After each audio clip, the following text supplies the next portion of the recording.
এখানে দেখতে পাচ্ছেন আপনারা যে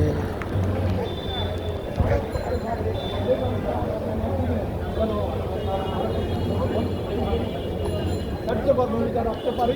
আপনারা সেই উদ্যোগ নেবেন এবং তত্ত্বাবধায়ক সরকারে যারা আছেন তারা যেন দ্রুত ব্যবস্থা নিয়ে সহযোগিতা করুন, অর্থনৈতিকভাবে আগের মতো যেন চাঙ্গা করতে পারে এবং আমাদের রুটি রুজির ব্যবস্থা করতে পারে, আমরা সুন্দরভাবে চালবাদ যেন খেয়ে বাঁচতে পারি, এই কামনায় আমরা করি। আল্লাহ হাফিজ। আজকে যখন ঘটনাটি ঘটে এখানে আমাদের অনেক লোক উপস্থিত ছিল না, ডাকাতের মতো ওরা 150 লোক অস্ত্র নিয়ে আমাদের ভাইদের উপর আক্রমণ করে।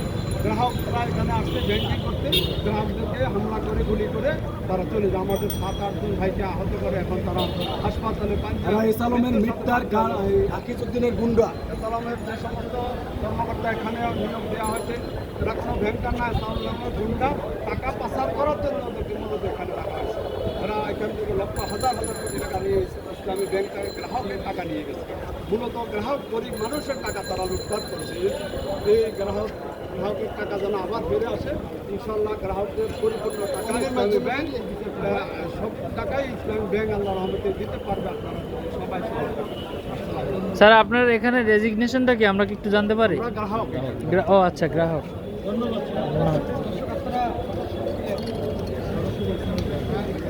সরাসরি ইসলামী ব্যাংক থেকে দেখতে পাচ্ছেন এখানে 5-6 জনকে গুলি করা হয়েছে। গুলি করে তাদেরকে আসলে এখান থেকে ছত্রভঙ্গ করা হয়েছে। দেখতে পাচ্ছেন ইসলামী ব্যাংকের পরিবেশ আসলে এখন থমথমে। এখানে আসলে ইসলামী ব্যাংকের কেউ আন্দোলন করতেছে না, যারা আন্দোলন করতেছে তারা গ্রাহক। তারা আসলে ইসলামী ব্যাংকের যে বর্তমান এমডি আছে ওনার পদত্যাগ চাচ্ছেন। আপনারা দেখতে পাচ্ছেন এখানে ইসলামী ব্যাংকের অনেক কর্মকর্তাও আছে এই আন্দোলনের সাথে নিযুক্ত।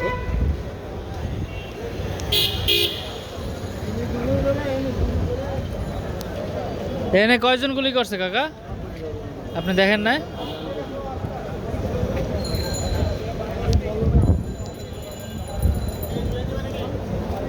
আটজন নাকি গুলি করা হয়েছে।